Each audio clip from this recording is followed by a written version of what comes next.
الحمد لله رب العالمين والصلاة والسلام على سيد الأنبياء والمرسلين وعلى آله وصحبه أجمعين. أما بعد فأعوذ بالله من الشيطان الرجيم. بسم الله الرحمن الرحيم.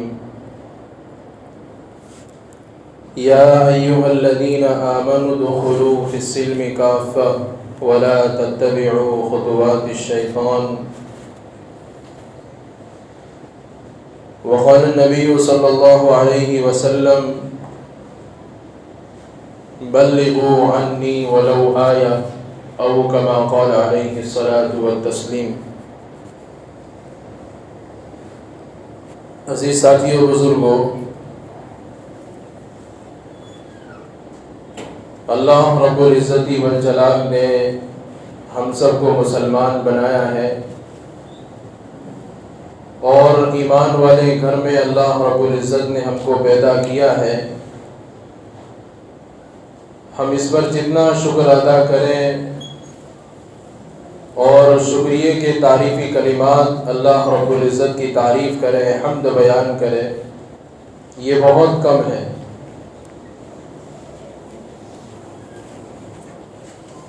اللہ کے نبی علیہ الصلوۃ والسلام کی لائی ہوئی تعلیمات اور آپ کی لائی ہوئی باتیں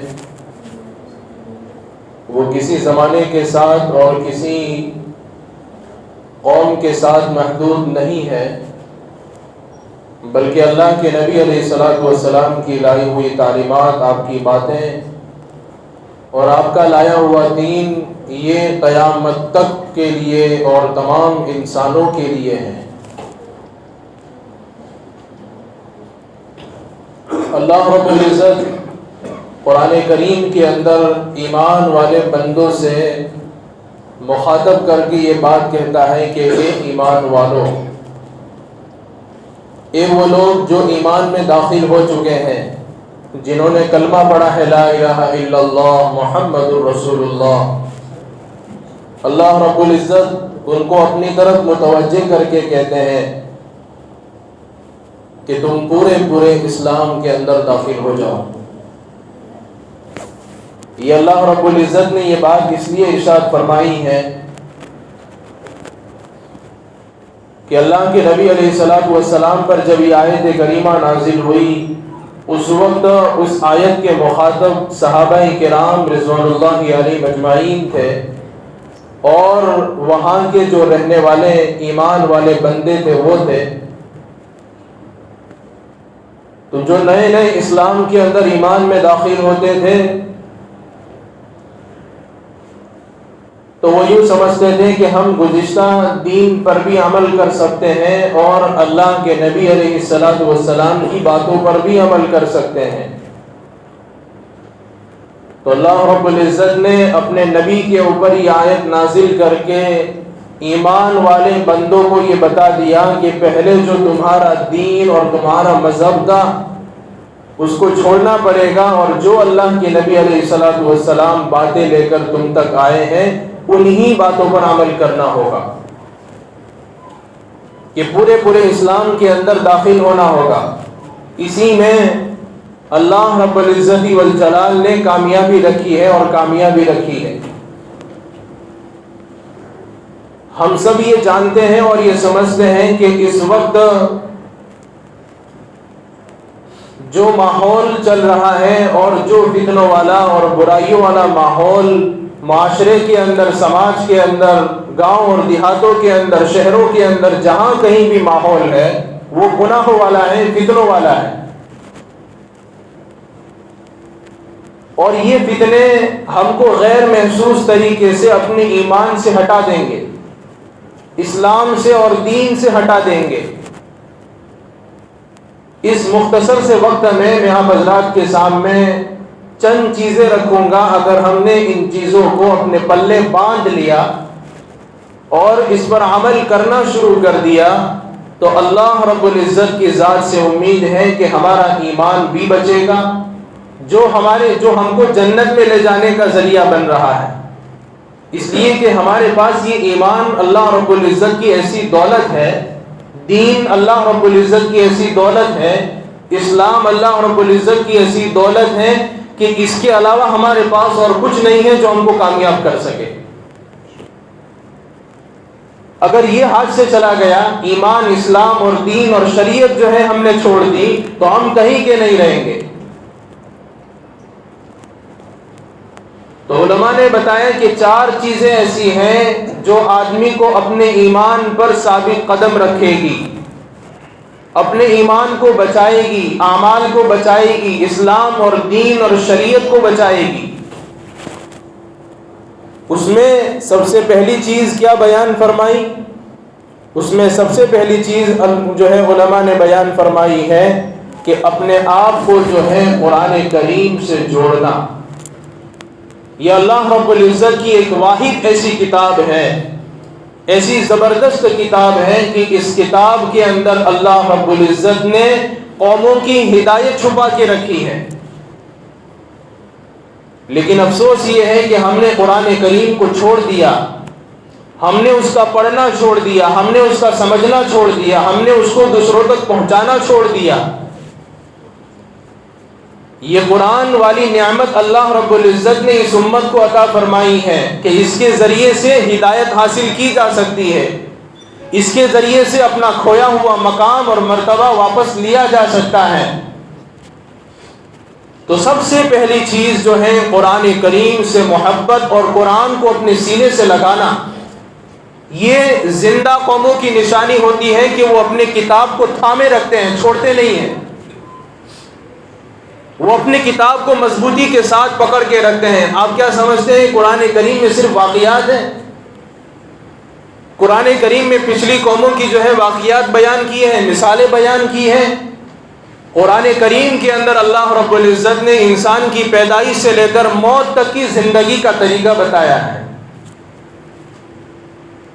اور جس وقت جیسے حالات ہو اس وقت کی رہنمائی اللہ رب العزت نے قرآن کریم میں کی ہے۔ قربان جائیے ان ایمان والوں کے اوپر جو فلسطین کے اندر ظالم سے جو ہے ظالم کے مقابلے میں لڑ رہے ہیں، اور 50 یا 55 بلکہ اس سے بھی زائد لوگوں کی جانیں ہلاک ہو گئی اور شہادت کا مرتبہ انہوں نے حاصل کر لیا، لیکن ان کا ایمان جو ہے بالکل مضبوطی کے ساتھ، پاور کے ساتھ اسی وقت جو ہے آج بھی جو ہے قائم ہے۔ کیا بات ہے ان کے اندر ایسی کہ ان کا ایمان ڈگمگا نہیں رہا ہے؟ ورنہ ہمارے اوپر اگر ایسی حالت آ جاتی تو شاید ہم اپنے ایمان کو بیچ دیتے اور یہ کہہ دیتے ہیں کہ میں ایمان چھوڑنے کے لیے تیار ہوں، میں اسلام چھوڑنے کے لیے تیار ہوں، میں دین چھوڑنے کے لیے تیار ہوں۔ لیکن ایسی کیا چیز ہے ان کے اندر کہ ان کو ابھی بھی ایمان کے اوپر برقرار رکھے ہوئے ہیں؟ آج تک جو ہے ہم نے شہادتوں کے واقعات سنے ہیں، لیکن ایسا کوئی واقعہ نہیں سنا ہے کہ ان مسلمانوں کے اندر سے ایمان سے کوئی گر گیا ہو، اسلام چھوڑ دیا ہو، اپنا مذہب چھوڑ دیا ہو۔ کیا بات ہے؟ وہ یہی بات ہے کہ بچوں نے، بوڑھوں نے، جوانوں نے، ہر ایک نے قرآن کو اپنے سینے سے لگایا ہے۔ ہم نے ایسی ویڈیوز دیکھی ہیں کہ بچے کو اس بات کی پرواہ نہیں ہے کہ بم برس رہا ہے، تیر برس رہے ہیں، اوپر سے گولے برس رہے ہیں، لیکن بچہ قرآن کریم میں اپنے جو ہے سینے سے لگا کر ادھر سے ادھر بھاگ رہا ہے۔ ہم نے ایسے لوگوں کو جو ہے ویڈیو کے اندر ملبے تلے اور پتھر کے نیچے دبے ہوئے ہیں، لیکن قرآن کریم کی تلاوت ان کی زبان کے اوپر ہے۔ یہ قرآن سے محبت ہے، یہ قرآن سے لگاؤ ہے کہ ان کا ایمان آج بھی اسی جگہ پر قائم ہے، ان کا اسلام آج بھی اسی جگہ پر قائم ہے۔ عزیز ساتھیو، بزرگوں، یہ قرآن والی نعمت کو ہم نے جو ہے ہاتھ سے جانے نہیں دینا ہے۔ قرآن سے محبت کی علامت یہ ہے کہ ہم قرآن کو پڑھیں گے۔ آج ہم نے قرآن کب ہاتھ لگایا؟ ہم نے قرآن میں رمضان کے علاوہ کب ہم نے جو ہے انگلیوں کے ذریعے سے پرت جو ہے ورقوں کی جو ہے ورق گردانی کی؟ کب ہم نے قرآن کریم ہاتھ لگایا تھا؟ جو لوگ قرآن سے وابستہ رہتے ہیں، قرآن کو پڑھتے ہیں، اس کو سمجھنے کی کوشش کرتے ہیں، اس کو دوسروں تک پہنچانے کی کوشش کرتے ہیں، اللہ رب العزت ان کے ایمان کو سلامت رکھیں گے، ان کے ایمان کو بچا کے رکھیں گے۔ لیکن کب؟ جب جو ہے قرآن کو پڑھا جائے، اس سے محبت کی جائے۔ قرآن کو پڑھنا نہیں آتا تو قرآن کو پڑھنے کی کوشش کی جائے، سیکھنے کی کوشش کی جائے۔ علماء کے پاس آئیں، ہم ان کے پاس وقت لیں کہ ہمیں قرآن نہیں آتا، ہمیں قرآن سکھائیے۔ ہمیں قرآن تو آتا ہے لیکن ہمیں اس قرآن کو سمجھائیے کہ قرآن میں اللہ رب العزت بندوں سے کیا کہنا چاہتے ہیں۔ عزیز ساتھیو، بزرگوں، یہ قرآن سے بے رخی اور بے التفاتی جو ہے بہت دیر تک جو ہے نہیں رہے گی۔ ہمارا ایمان چھین جائے گا، اسلام ہاتھ سے نکل جائے گا اگر ہم نے قرآن کو نہیں تھاما، ہم نے قرآن کو نہیں پکڑا۔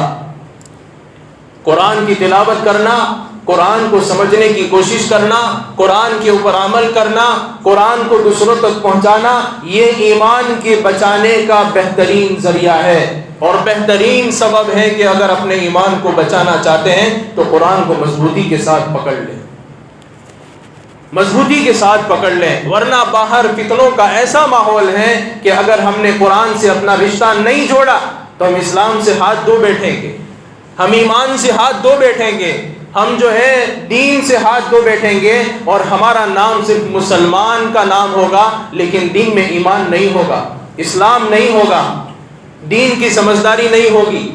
تو سب سے پہلی چیز قرآن سے اپنے آپ اپنا رشتہ جوڑیں، اس کو پڑھنے کی کوشش کریں، اس کو سمجھنے کی کوشش کریں۔ دوسری چیز جو ہے ہمارے ایمان کی حفاظت کی یہ بتائی کہ اللہ والوں کے واقعات ہیں، صحابہ کرام رضوان اللہ علیہم اجمعین کی زندگی ہے، ان کی زندگی کو پڑھنے کی کوشش کریں۔ جو پہلے ہمارے سے پہلے جو ہمارے بڑے گزرے ہیں، جو دین کے اعتبار سے، اسلام کے اعتبار سے، ایمان کے اعتبار سے مضبوط تھے، انہوں نے اپنے ایمان کو کیسے بچایا، ان کے واقعات کے ذریعے پتہ چلے گا کہ ہمارے گھروں کے اندر جو ہے ان واقعات کی تعلیم کی جاوے۔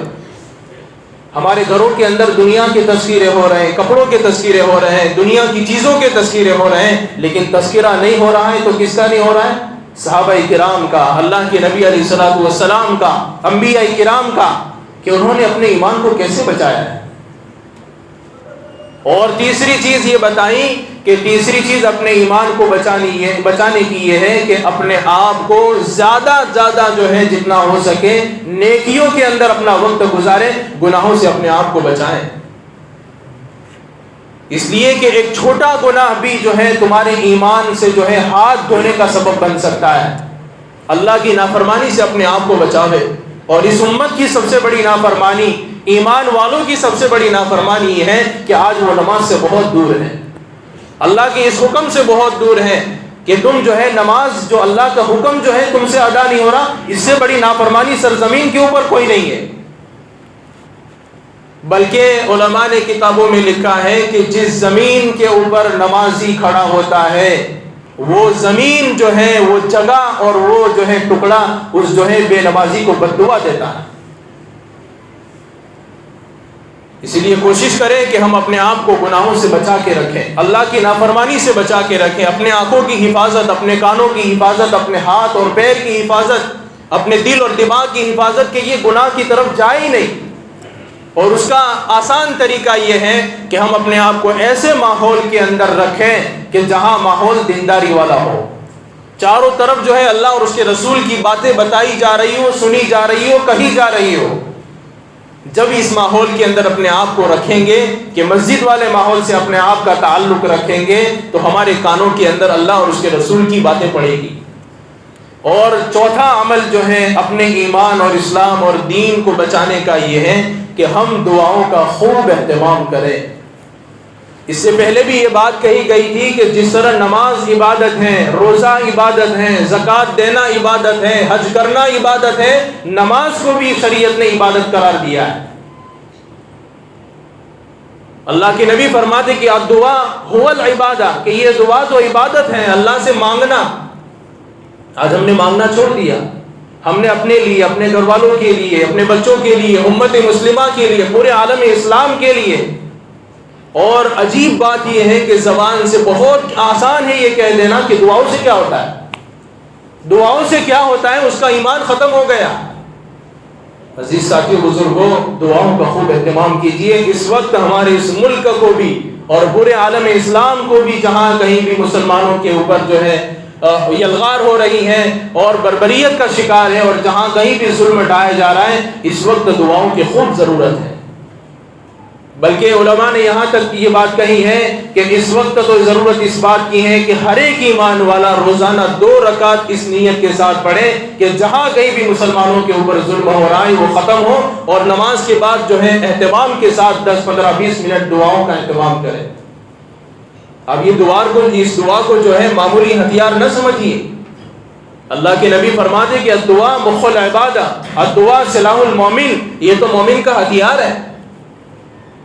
اللہ سے مانگے، ہم اللہ دینے کے لیے تیار ہیں، سوال کو پورا کرنے کے لیے تیار ہیں، اور ہم مانگنے کے لیے تیار نہیں۔ بلکہ ایک حدیث میں اللہ کے نبی فرماتے ہیں کہ جو اللہ سے نہیں مانگتا ہے اللہ اس پر غصہ ہوتے ہیں، ناراض ہوتے ہیں۔ دنیا والوں کا اصول ہے کہ مانگنے پر ناراض ہو جاتے ہیں، اور اللہ نہ مانگنے پر ناراض ہوتے ہیں کہ میرا بندہ مجھ سے کیوں نہیں مانگ رہا ہے، میں دینے کے لیے تیار ہوں، میں نے اپنے ہاتھ پھیلا کر رکھے ہیں، وہی مانگنے کے لیے تیار نہیں۔ عزیز ساتھی بزرگوں، ان 4 باتوں کا اگر ہم نے اہتمام کر لیا، ایک جو ہے قرآن کریم سے اپنا رشتہ جوڑیں، دوسرا جو ہے بزرگوں کی باتیں اور خاص طور پر صحابہ کی زندگی کو پڑھنے کی کوشش کریں، اور اپنے آپ کو گناہوں سے بچانے کی کوشش کریں، اور چوتھی چیز دعاؤں کا خوب اہتمام کریں، جتنا ہو سکے اللہ سے خوب دعائیں کریں، اور اپنے لیے بھی کریں، اپنے گھر والوں کے لیے کریں، پوری امت مسلمہ کے لیے کریں، اپنے ملک کے لیے کریں، اور جہاں کہیں بھی مسلمانوں پر ظلم ہو رہا ہے ان تمام مسلمانوں کے لیے کریں۔ اللہ رب العزت ہمیں کہنے سننے سے زیادہ عمل کرنے کی توفیق عطا فرمائے۔